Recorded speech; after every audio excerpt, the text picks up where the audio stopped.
Welcome, everybody, to this week's episode of the Noble Dram. This week, Gavin and I start a multi-episode series on whiskeys of the world. And no better place to start than here in the United States as we explore American Single Malt whiskeys. And we pay homage to a great Scottish tradition.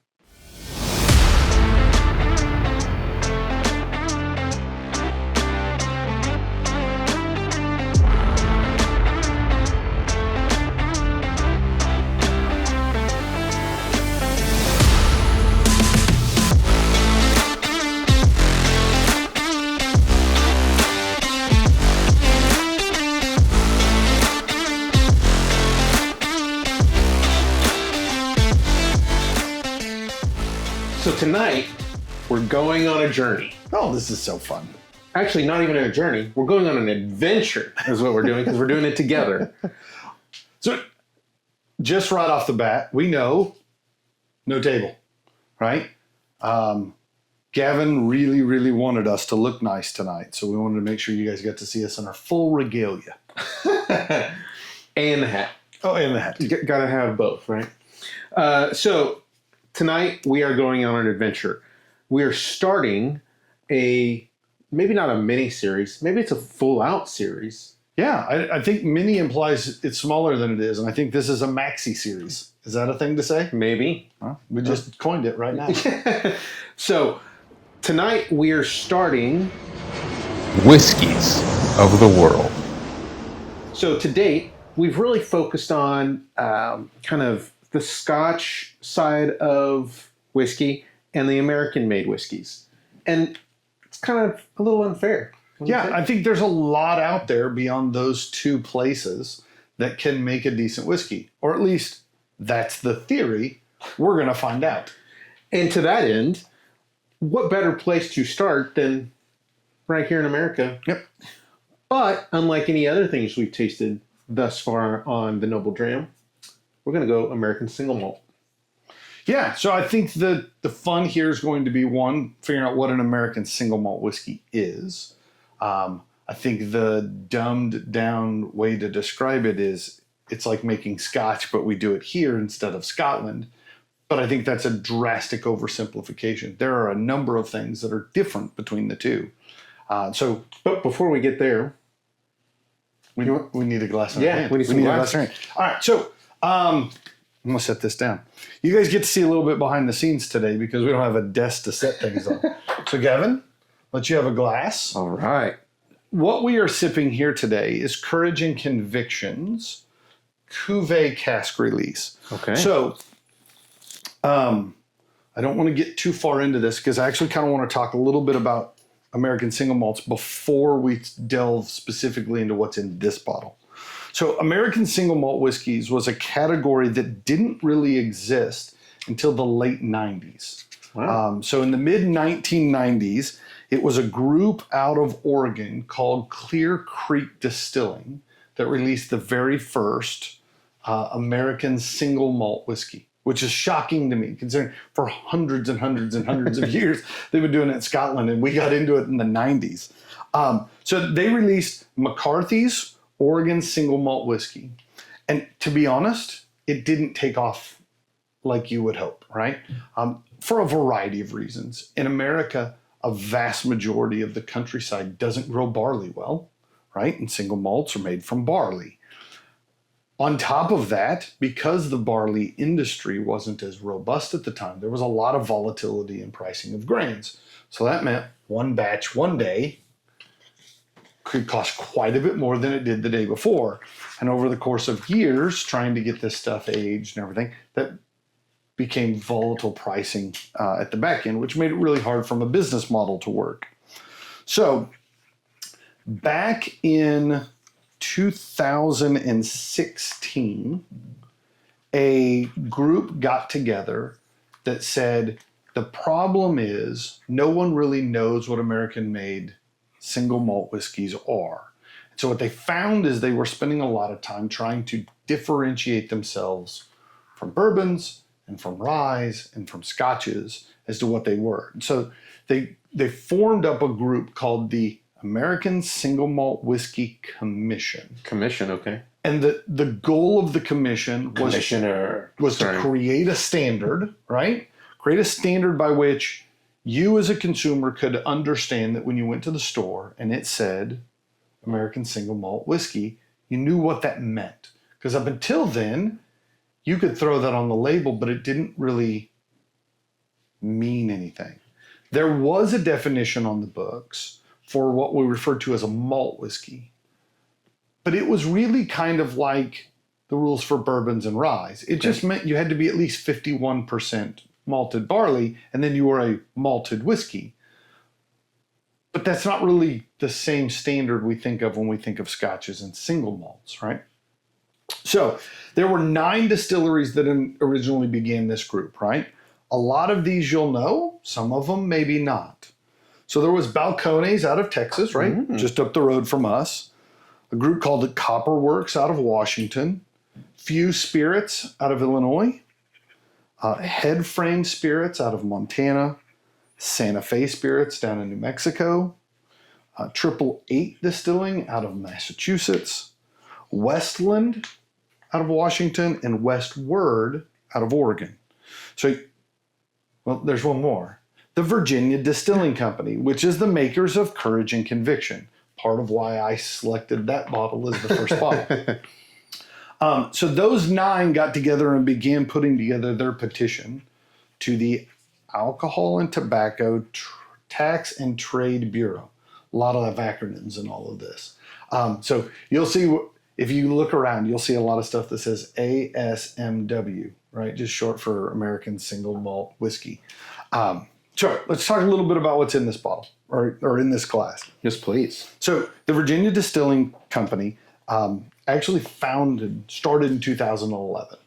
It was a gentleman by the name of George Moore. He was an Irishman who had moved to the States in the 70s, run through a couple businesses, but what he really wanted to do was make whiskey. More importantly, he wanted to make single malt whiskeys. So they are the largest producer of American single malt whiskeys in the country. Really? Right? That's what they do. They don't do any of the other kinds of whiskeys. Now, they start the distillery in 2011. It starts under construction. They're getting ready, and unfortunately, George passes. Oh, no. So George's son's wife, and George's widow are now the ones running it, right? And so they used George's motto about having the courage and the conviction to see your dreams through, became the motto for Courage and Conviction single malt whiskey. This is their flagship. They make a couple other, I'll say, tiers or releases, but this is the good stuff, so to speak, right? This is the big name brand side for things. So what you've got in the bottle is 92 proof, 46% ABV. This has been aged 4 years at a minimum and aged in ex-European red wine cuvee casks that have been shaved, toasted, and recharred, right? The STR process. So I used the resources available to me, and I went and asked my wife, who knows a lot more about wine than I do, what does cuvee or cuvee mean? And she came back and said, well, there's actually no real clear definition to what cuvee means. But in general, cuvee means like a blend or a signature blend. In wines, especially higher end wines, cuvee means like that's the good stuff. Ooh. This is their secret recipe sort of thing. And so they're taking ex-European red wine barrels, presumably the creme de la creme barrels, so to speak, and then shaving them down, toasting the insides, then recharring them, filling them full of their American-made single malt whiskeys. So let's go back to kind of the definition or what makes American single malt whiskeys what it is. So this commission that they set up, right, in 2016, they put forth a petition to the TTB asking them to create a clear definition of what American single malt whiskey is. understand this isn't a separate law.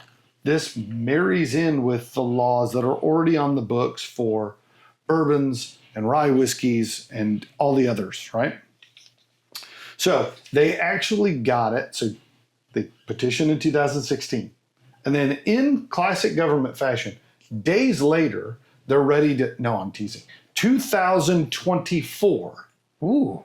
So 8 years later, they finally ratify the standard, and it goes into effect, this week on January 19th in 2025. That was the date it went into effect. So just a few days ago. Makes this episode quite timely.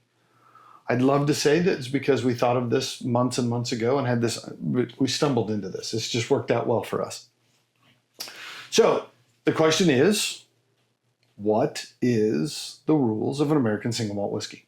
So first off, 100% malted barley, right? You'll notice a lot of these sound a lot like Scotch rules, right? Mm-hmm. Number 2, must all be distilled at a single distillery, right? Thus the single part of single malt. It must be mashed, distilled, and matured in the United States.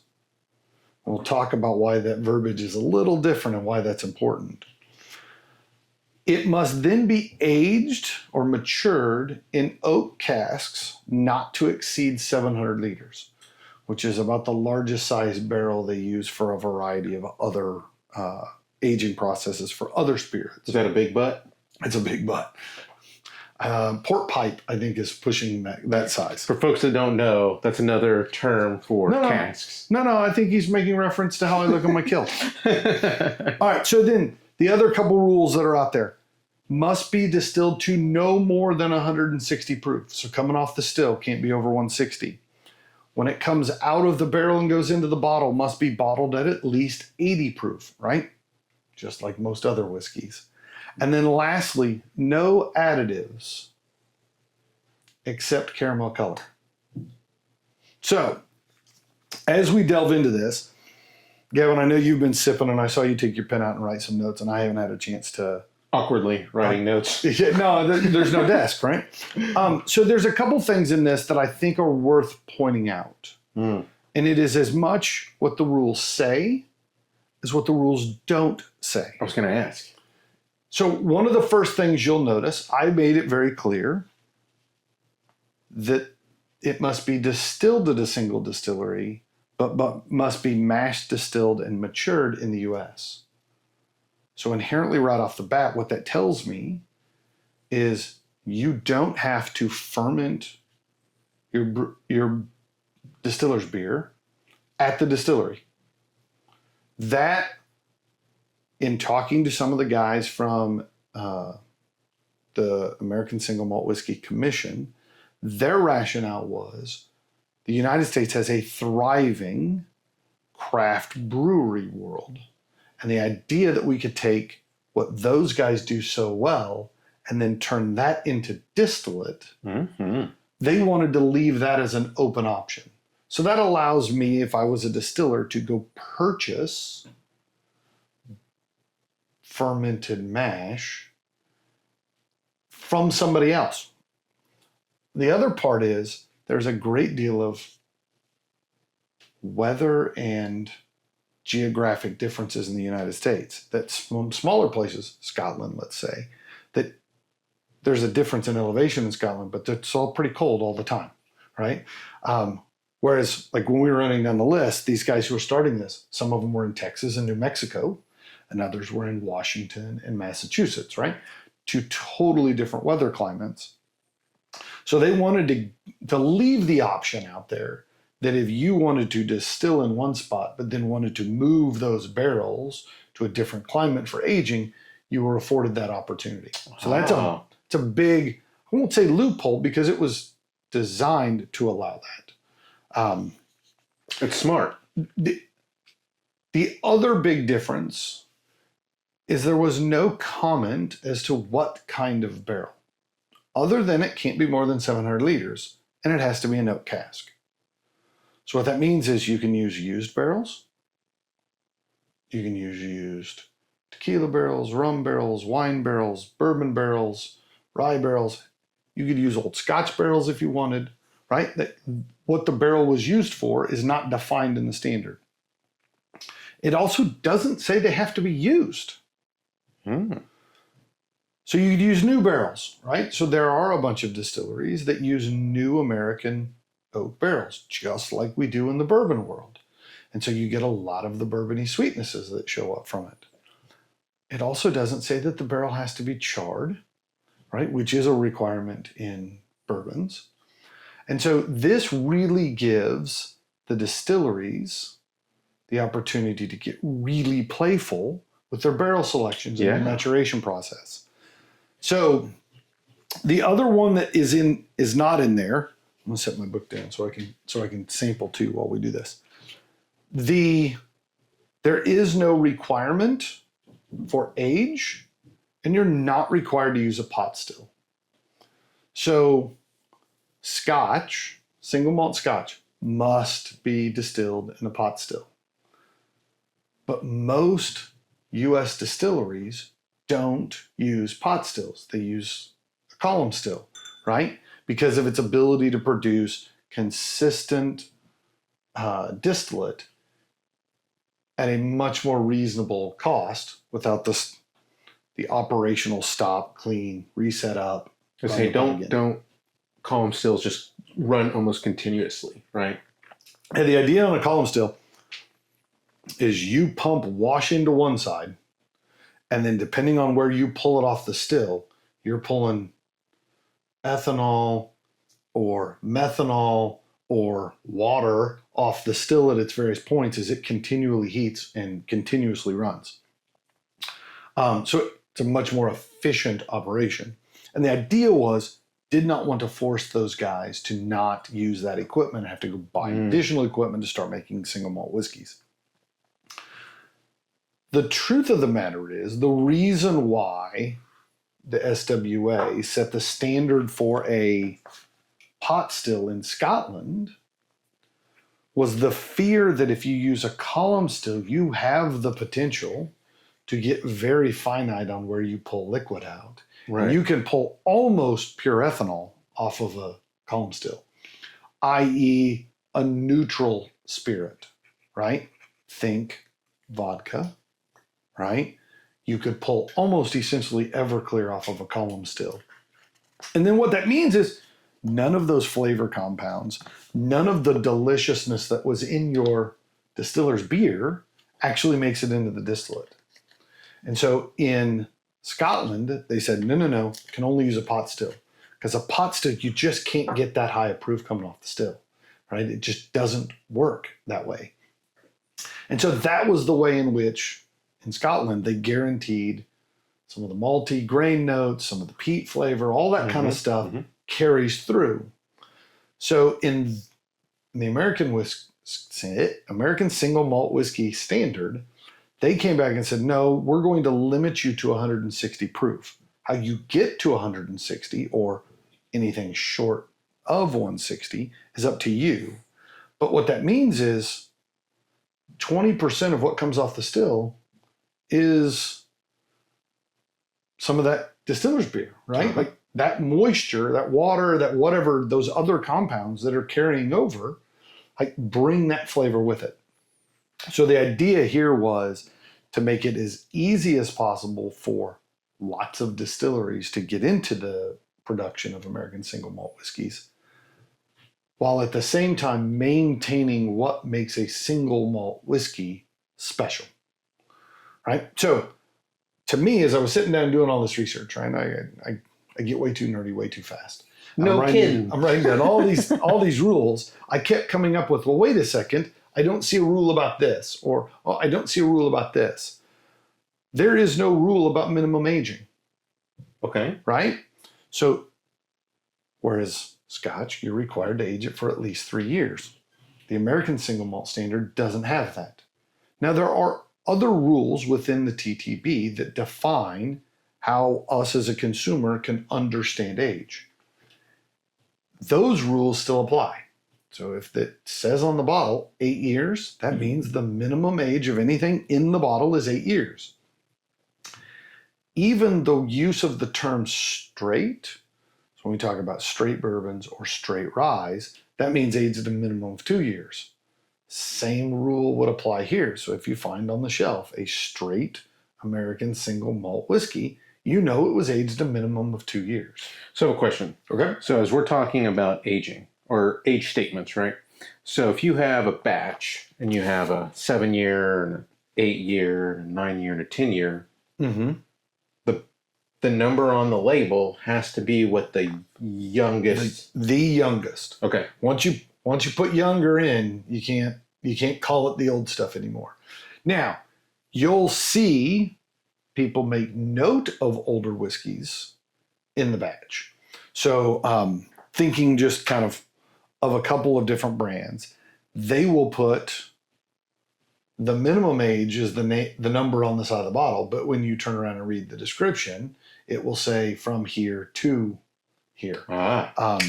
We recently did an episode where we tasted the barrel Decades, and that one says 20 years on the label. But when you read into the details on it, it's anywhere from 20 to 30 years. They can't call it 30 because they put some 20 in there. Same exact rules apply. Again, the American Single Malt Whiskey Standard isn't a standalone standard. It was the addition of definitions to the standard that already existed. So there were some things that I thought like they should define this. And then I started listening to some interviews with some of the guys and I'm like, well, we didn't have to because that definition already existed. So things like age statements and stuff like that, I was like, how do they not have some sort of definition so we know what exactly it is we're getting? And the thought process here is that as you walk into a store and you find the little section that now says American Single Malt Whiskeys, because there's quite a few. Mm-hmm. I mentioned the 9 who started the commission. That has now grown to 115 distilleries since their inception. There's a lot out there. I know we think of the ones, when you think of American Single Malts, those 9 that I mentioned, those are all big players in that world, right? But Jack Daniel's now releases a single malt. Bullet whiskey now releases a single malt. There's a number of what I'll say big boys that are now dabbling in single malts that weren't in that world before. And that's in addition to the guys who were always making some level of malted whiskey, right? I know Woodford's has a malted whiskey, but it's only a 51%. It's not a true single malt, right? And then the other rules with regards to labelings for blending. So if it says blended malt, that's a blend of malted whiskeys from multiple distilleries. Like all of those kinds of rules still apply. There had been some debate over whether or not you could say a blended single malt. So if I took single malts from 3 different distilleries and blended them together, can I still call it a single malt? And the answer was no. The single in the word in the name tells you it's a single distillery. By blending, you kind of defeat the single aspect of single malts. So it would take away from the purists out there. Yeah. So the thought process here is what the industry didn't want to do is just make Scotch in America. They wanted something to be different, something purely American about the way in which they make whiskey. A single malt made in Texas isn't going to taste the same as a single malt that's made in Oregon or Washington or Montana or any of those cold climates. This happens to be out of Virginia, right? Cold winters, hot summers, it's different than Texas and it's different than the Northeast or the Northwest. So all of that goes into kind of creating somewhat of a regional flavor profile. There had been discussions about the idea of creating regions of single malts, just like they do in Scotland. Ooh, this would be fun. Ultimately, the discussion became, though, rather than trying to predefine them, their thought was, why don't we let the market run? And as regions of styles began to develop, then begin to identify them. their comment was they thought that because the Scotch regions were so much specific to location and not necessarily tied to actual flavor profile, it really was more of a marketing shtick than it is a guide for tasting whiskeys. We've talked about this ourselves, right? I've had some really tasty peated whiskeys that were Highlands or Speysides. I've had some really delicious unpeated Islay scotches, right? Which totally bucks the norm, but yet they fit the definition because that's where it was distilled in. Right. And so the thought here was, let's let the market figure out how they want to kind of create their own flavor profiles. So that being said, as we sit here and sip and nose this, I'll say delicious. I think it's a fair way to say it. Yeah. Release from the guys over at Courage and Conviction. I want to know what you think of this one. So, quite awkwardly trying to write notes as we are standing, and I feel like I'm now preaching. I cheated and tried a little bit of this yesterday, so I kind of wrote some notes down ahead of time, foreseeing this exact problem. Yeah. So, on the nose, I do get that shortbread, almost butterscotch, caramel, honey, some of those traditional kind of malted barley flavors that you would get, kind of that cereal grain. Yeah, I certainly can taste a little bit of the malt carrying through. Yeah. Right? I actually get maybe a little more of the red wine fruitiness. Oh, okay. Yep. Like a little bit of raspberry or something like that on the front end. But I also get that kind of creamy honey. Yeah. Almost like, you've been to the restaurants that have like the honey whipped butter. Uh-huh. Yeah, I get a little of that on the front end for sure. I was also thinking almost a New York style cheesecake with the raspberry on top. So you get that graham crackery. Okay. I'm with you. Cream cheese. You think that carries through over to the palate? then? Yes. Yeah, I think so. I think the palate I wrote, it's light. There's a slight spice to it. I feel like the honey kind of follows through. And that butterscotchy kind of flows through to me or for me. I think the sweetness gets a little darker. Okay. I lean a little more towards like I was going to say burnt sugar, but maybe more like brown sugar, right? There's a little bit more of a richer molasses kind of note that shows up on the palate. I do like your reference to spice. I think the nose was pretty, I won't say soft because that implies like there's not a lot of flavor, but it wasn't spicy. Right? No, I don't. And then on the palate though, I do get spice, and that spice carries over into the finish a bit to me. Yep. And then for me, I think as you start heading into the finish, I pick up on a little bit of that red wine tannic notes, but not in an unpleasant way. I'll say, in the world of red wines, I am a sweeter red wine, and I don't mean sugary. I mean like Pinot Noir, kind of sweet, fruity, more than He's a fruity kind of guy. That overly dry Cabernet kind of flavors. So I get a bit of that Pinot Noir, kind of lighter, fruitier notes that mimic the finish on a red wine. Are you a fruit or a vegetable kind of guy? I mean, there's a handful of both I like, but I will say percentage-wise of the fruits, I like more of the fruits than I like more of the vegetables. So I'll also say in the grand scheme of things, I'm not a big sweets guy. I would much rather have another rib than a piece of cake. And so I do tend to lean towards the savory, which doesn't always quite align with fruits. We devolved there. No, it's okay.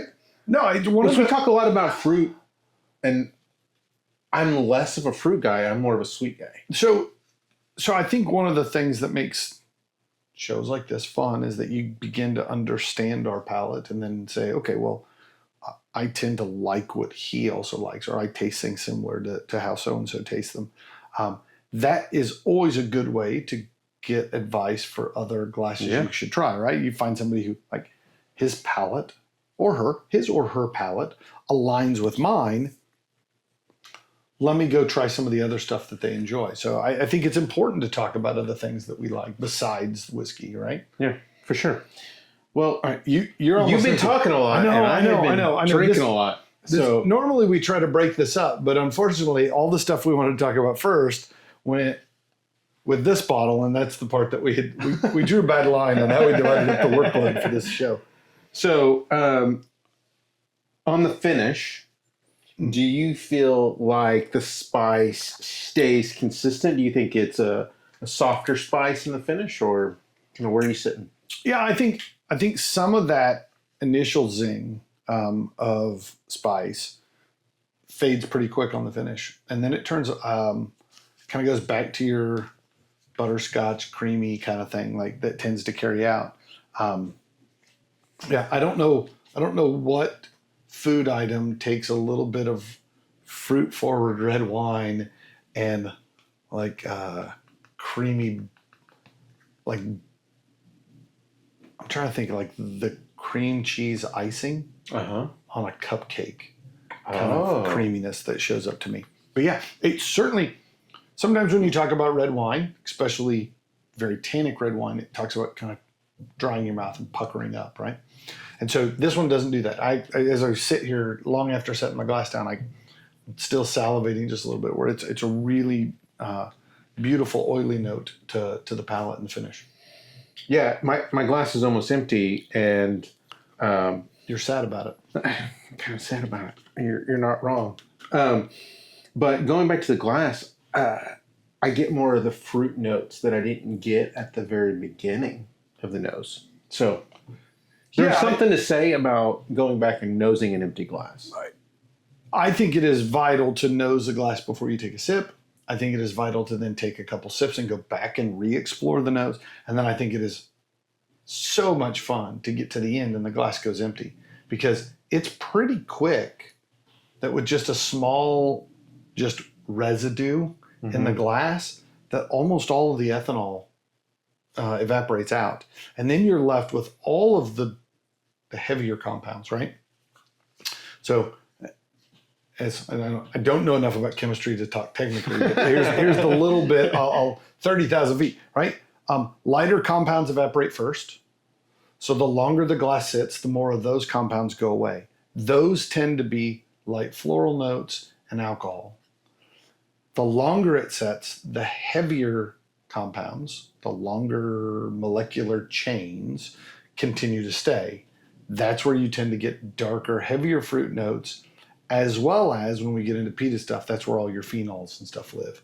And that's where peat smoke and creosote and tar and all those wonderful notes. I'm gonna start calling you professor. Don't, because then it sets a bar and an expectation is way too high. I'm the equivalent of like the Mr. Rogers that just breaks everything down so like a 3-year-old can understand. Mr. Rogers. I got the sweater today. You do have the sweater. I'm good. Just needs to be a little bit more turtlenecky, and then you got it. Oh. All right. So your bottle, my score. Your score. I think this is a wonderful bottle. I think that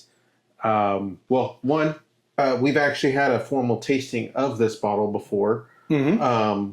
And I wish I had my notes from that. I think that was like 2-ish years ago, maybe 3 years ago. I wish I had my notes, and I'm going to try to go back and find those. But at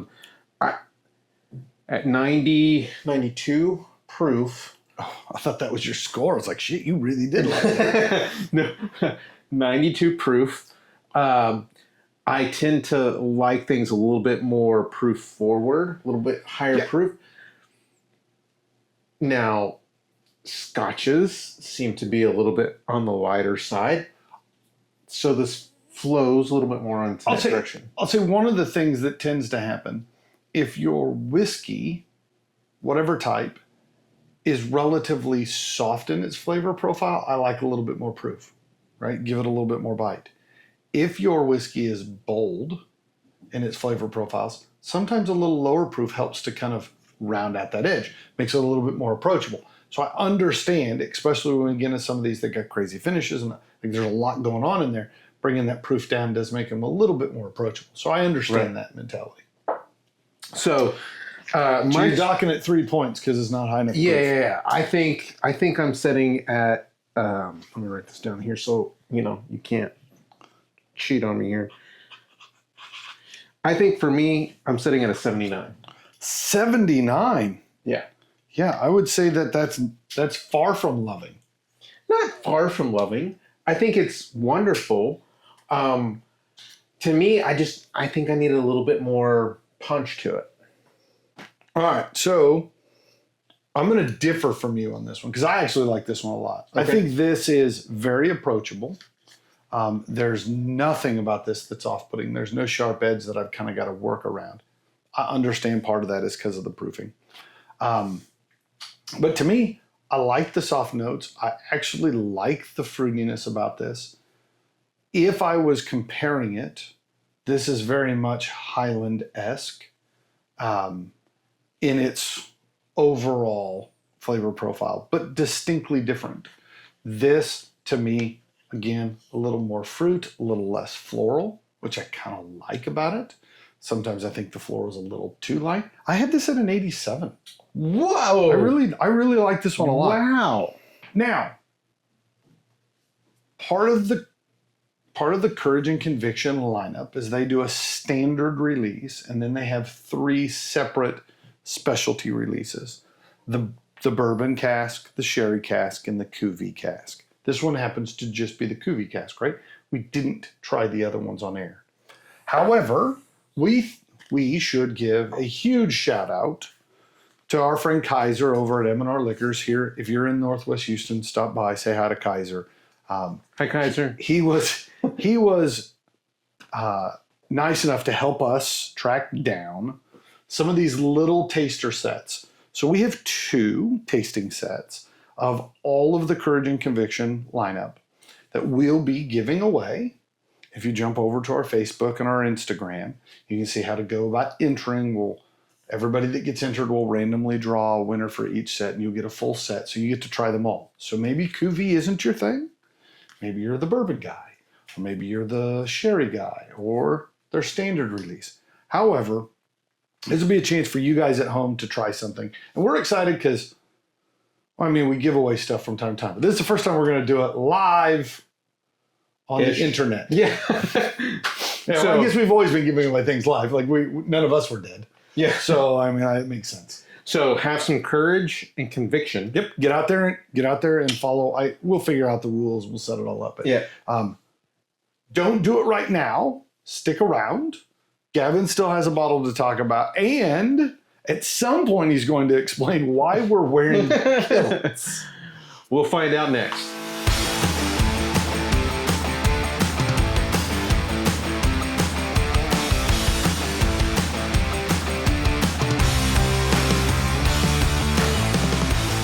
All right, so we've reached my favorite part of every episode, that part where Gavin gives me whiskey.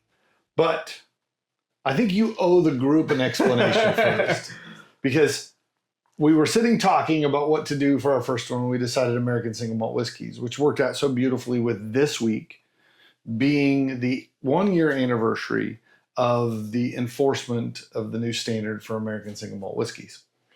And you said, that sounds awesome. We should wear kilts. And I've learned not to argue with you. When you have a good idea, you have a good idea. But I think you owe them an explanation why we're wearing kilts today. So kilts today, because in just a few days will be January 25th, which marks Robert Burns Night, or Burns Night. One of my favorite nights of the year. So that's why the tartan comes out. That's why the kilt. All right, so before we carry on, sorry. Tell them a little bit about Robert Burns Night. So what does that mean? So Robert Burns Night is, well, for those folks out there that may not know who Robert Burns is. Perhaps you're not Scottish. Perhaps you're not a huge poetry fan.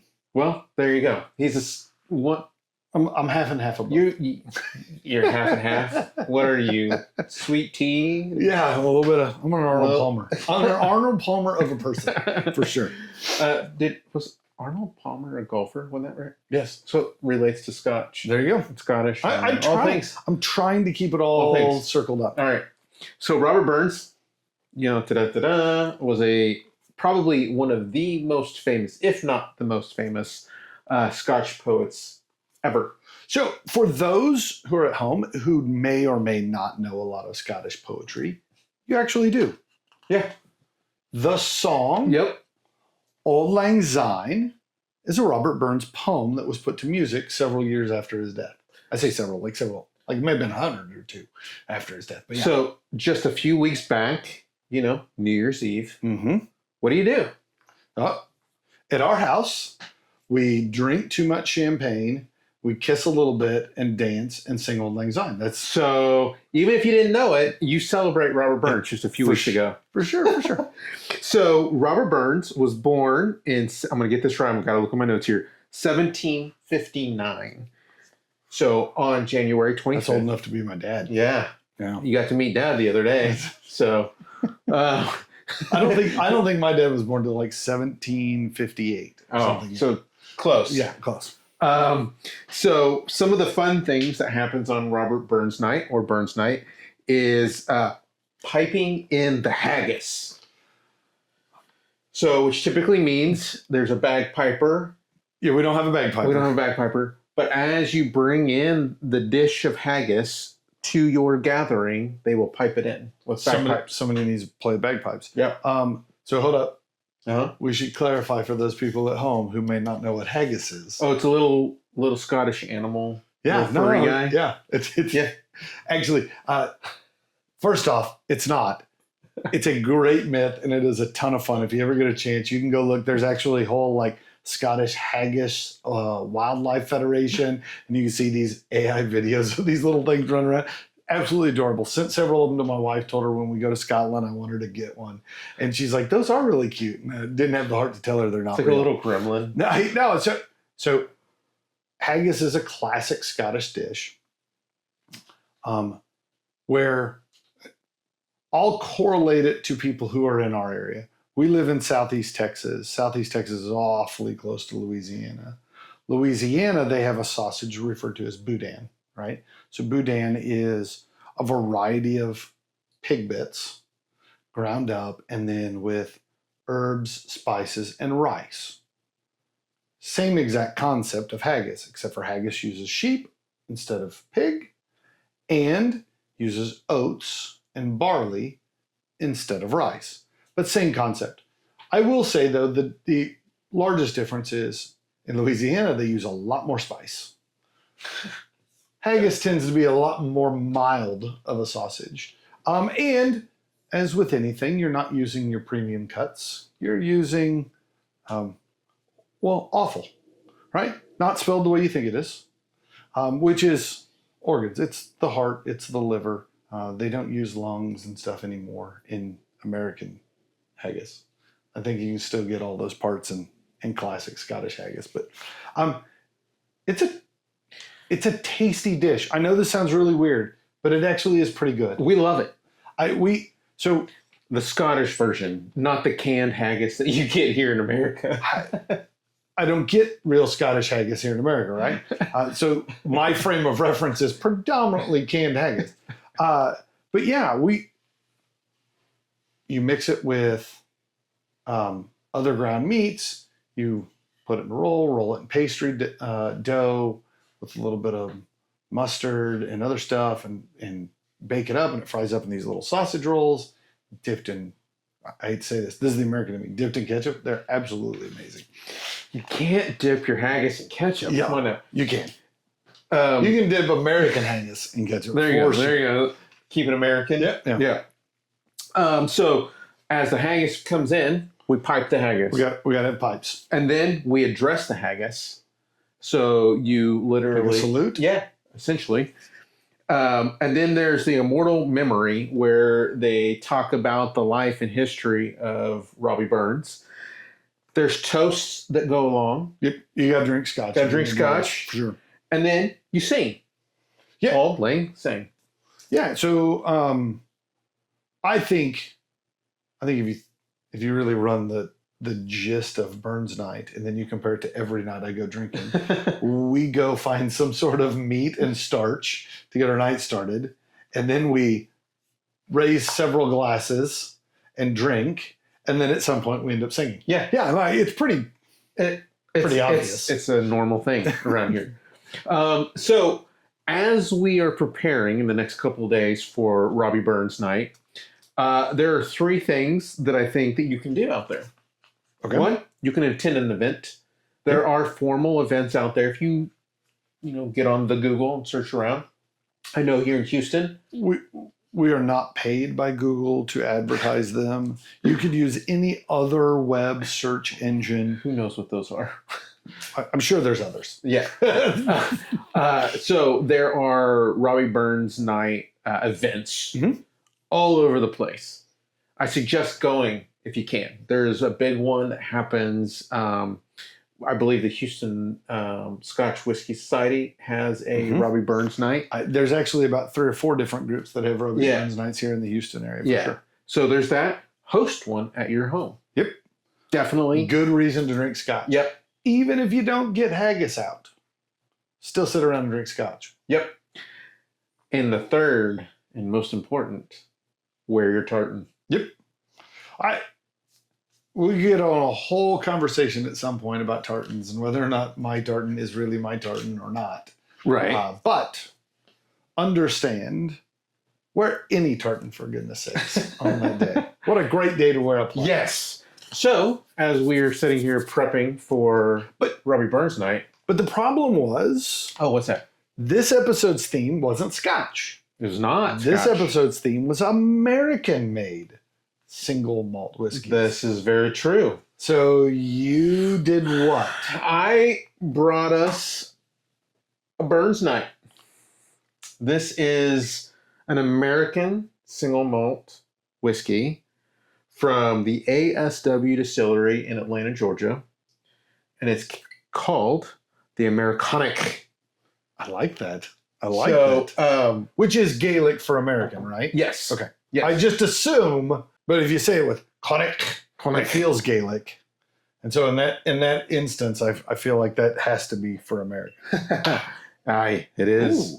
As we already talked about, it comes from the ASW distillery out of Atlanta, Georgia. So ASW started right around 2011. So essentially the same as the Courage and Conviction.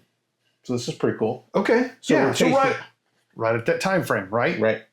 Going back in our timeline, this would have been between the 1990s when the first American single malt showed up.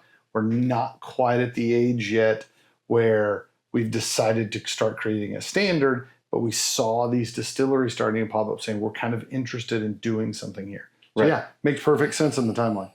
So ASW is known as the second legalized distillery in the area after Prohibition in Georgia. Yeah, when you say area, you mean in Georgia. In Georgia. So thinking back from Prohibition time to 2011, there was a long period of time. That was a stretch. That is a stretch, right? So, as we are nosing and sipping and tasting a little bit from the distillery here on my notes. I said when we paused for a second, I said, I'm not going to use a pen and paper. I'm just going to remember all of this as we go through. And they took the first nose and sip, and I was like, I'm going to have to write some of this down. Yep. So this distillery, at least in this expression, they use a lot of the same styles as Scotch whiskey production with a little innovation to the Southern twist. So they combine the Scottish method of double copper pot distillation. But what they do is, as far as their innovation, is they do grain-in distillation. Tell me what that means. So grain-in distillation means that the grains remain in the distillation rather than in typical whiskey, American whiskey process. where the grains are filtered out, right? Okay. They Normally you put it in, you mash it, right. get all of the good sugars and starches out of the grain, and then you filter that as you run it into your wash tub Right. and then begin to ferment. But what you're saying is they leave the grains in that They- entire they- process Yep. on into the still. Yeah. Okay. So something pretty different from what we've Yeah. tasted thus far on the show, right? There's some distinctly different flavors and aromas going on in there. Yeah. I'm wondering if that's where that comes from. Yeah. So again, a single malt, American single malt. They also on the label say it's heavenly peated. Not heavily, Not heavily, heavenly. heavenly peated, which I think is Interesting. a nice frame of turn of the tongue, turn of the phrase, whatever. we Yeah. want. So this is 46 ABV, 46% ABV, or 92 proof. So again, basically the same as the Courage and Conviction. The idea that they have left those grains in there, like I can pick that up on the flavor for sure. Oh yeah. For sure. I don't want to get ahead of us. I know we're not to the what do you taste and what do you score yet, but I find that intriguing. Well, I want to know, kind of, what are you getting on the nose? So, like right out of the gates, when I first put it up, I thought smoky leather. Like if you had a leather jacket and you'd been sitting by a campfire and you get up in the morning, like those two together. But the more I sit here and nose this, I'm getting distinctly like toasted grain notes. Yeah. Right? Like they've taken the bread out of the oven, but the oven still kind of smells like toasted grain. We've often talked about barn, Uh-huh. right? And we kind of make these references to kind of this dusty, oaky, in my mind, kind of a wet hay kind of thing going on. Like all of that is really pronounced on the nose for me. Yeah, I agree. Excuse me. I cheated and I wrote some things down before we started here. So I didn't have to write mine on air. I'll say my penmanship standing here writing. Yeah. No, not as Yeah, good. it's so horrible. I wrote there's a light smoke to it, right? I think there's more dark fruits on this. It's not fruity, but I think you can pick up maybe some darker cherries almost. Yeah, I don't get fruit, Gavin. I won't lie. I normally do lie, but in this instance, I'm not going to. You're not going to lie? I'm not going to lie. You're not today. going to lie for me? No, there is a sweetness to it. I would not call it fruit though, and I'm trying to figure out where that is. I think it's Like it distinctly tastes like malted barley though. I do get the oats side of it. I think if we were to take standard oatmeal, nothing flavored, but a standard oatmeal, you might get a bit of that on this. Yeah, you ever had that loaf of bread that they like rolled in the top in oats and then baked? Oh, yeah. Like I see that. There's a darker, I don't want to say brown sugar. It's maybe more molassesy than sugary. Because there's a rich depthness to it, but it's not sweet. To go back to your bread reference, it's almost like a wheat bread. Yeah, like if somebody gave you a multi-grain bread loaf Yeah. and handed it to you in a baseball glove, right? The leathery bread, like the warm breads, heating up the leather, like all of that. Ooh, I think we're going to have to try that. We've talked about baseball gloves so much. We should not try eating We're bread out of a baseball glove. going to have baseball gloves on here at some point. And you need to understand, none of what I'm talking about is a new baseball glove. When I say baseball glove, I mean the one that is completely flat because it's been in the bottom of the game bin in the garage for years. Yeah. That's exactly what I'm getting here. It is. Yeah, go ahead. It's like the first one, like if we hadn't had Courage and Conviction first, could you have talked me into a fruit here? Potentially. But because that one was so fruity, this one is distinctly not. And so I'm having a hard time saying fruit on this one because it's nothing like the first one. I mean, these are two totally different. They're totally different. I think that's probably because nosing and taking little sips of this off camera yesterday, it was separate from the Courage and Conviction. So that's where I think I get a little bit more of that potentially more fruity side of it. Now,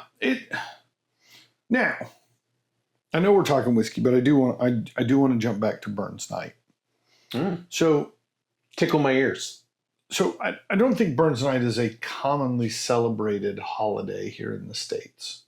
But as a guy who lived in Scotland, like if you're ranking out Burns Night against other holidays, from what I've gathered, Hogmanay might be number one.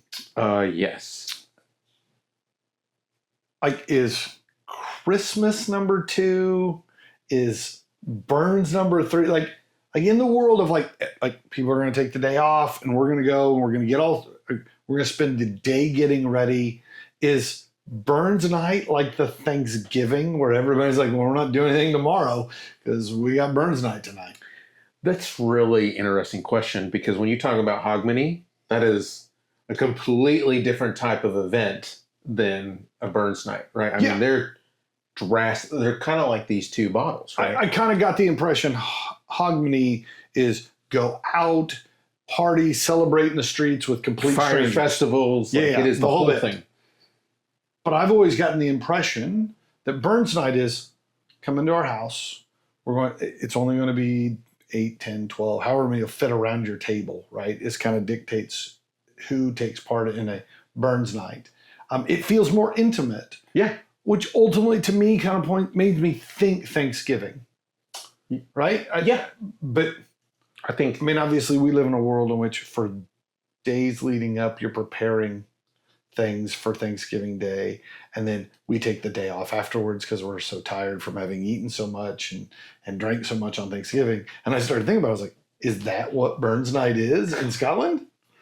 I guess it could be. To me, Robert Burns, while living in Scotland, was, very much it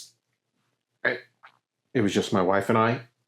And so we went and got some haggis. We brought it back and we were eating it at home and celebrating at home with just us two. But we made it a whole, we lived in Aberdeen, so we go down to the beach and we hung out at the beach and we did all of these things. I'm imagining the beach in mid-January in Scotland is not swimsuit weather. You'd be surprised. People are out surfing as it's snowing in the North Sea. You're right. I would be surprised. It's phenomenal.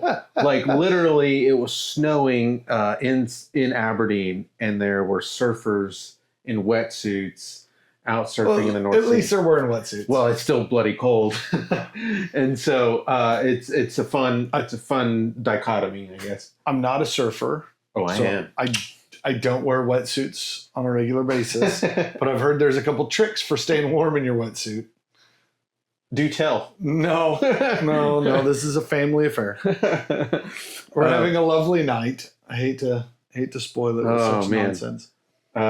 So, if you asked me what the whiskey you should drink, what's the whiskey you should drink with haggis? Oh, all right. So, again, haggis, very minerally in its flavor, right? If you've ever had liver and onions, right? beef liver and stuff like that. Not too dissimilar. I grew up in a house where if we were cooking a chicken, the giblets got breaded and fried or cooked in a pan and we ate them, right? Like it was a big deal. So chicken livers, beef livers, sheep liver, pig liver, they're all livery, right? And so it's got that really strong metallic-y kind of flavor. Haggis has that. You would want a scotch that is big, bold. You don't want to go light and fruity, either floral or fruits, right? To go against that kind of bold flavors. I get where this would work in that instance. Mm-hmm. So yeah, if I was naming this one feels Burns Night-esque. Yeah, I agree. I like the name Americanic.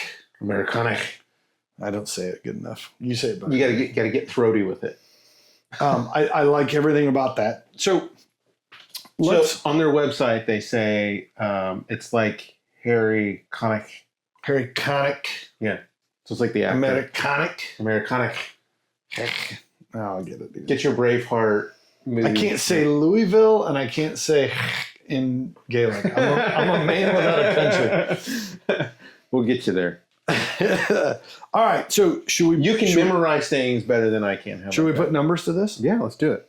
All right. So I got to put a number to it. I will say if I was sitting and just pulling a bottle off the shelf, this one doesn't match my desired flavor profile. So I get where this stands up with haggis, but if I was sitting and not having haggis, I don't know as if this is where I'd go. I'm going to give this one. I like the leatheriness. I think it's a bit too rough to me. I'm putting this at a 78. Oh. Yeah. You said earlier 79 was, no, I don't hate it. So if 79 is no, I don't hate it, then this is a 78 for me. All right. All right. So where'd you go? I went 81. 81. And I think I think this is a time and place whiskey. Yeah, agreed. I think it's a whiskey that it's time and place. It's a Burns night pour. It's I'm not going to say it's off profile for them necessarily. It's off profile from like a typical whiskey that I pull off the shelf. But it's something that I enjoy. It's not off-putting for me. It's unique. It's fun. It's different. There's some funkiness to it. If you were saying American Single Malt Whiskies is made like Scotch, but it's not Scotch, but it's not bourbon, and it's not rye, and it's not other American whiskeys, this fits that bill, right? Yep. This is distinctly not Scotch, distinctly not bourbon, distinctly not rye, distinctly not everything else we've tried. So yeah, I understand that mindset. And I think it's okay to have whiskeys that are time and place whiskeys, right? There are bottles in my collection that I would never drink sitting next to the pool. Not collection. I'm just kidding. Because you don't collect. In my cabinet, in my room, right? There are bottles though that like I couldn't drink that sitting next to the pool, Fair. Right, on a hot day. There are bottles in here that I wouldn't drink on a cold night sitting around a campfire, right? Like, they all have times and places. There are some in here that I wouldn't drink on a Tuesday for no other reason. There are ones in here though that feel like it would do a disservice to toast at a wedding with this one, right? Like, so they've all got their own place in time, right? And I understand that. I'm looking forward to dragging this out as we roll up some haggis and make some sausage rolls and try it here in just a couple days, because we don't have a bagpiper. I don't know a bunch of Robert Burns poetry to sit or stand and read, resuscitate by memory. But yeah, I have often thought that we should start taking the day after Robert Burns off because we enjoy it so much.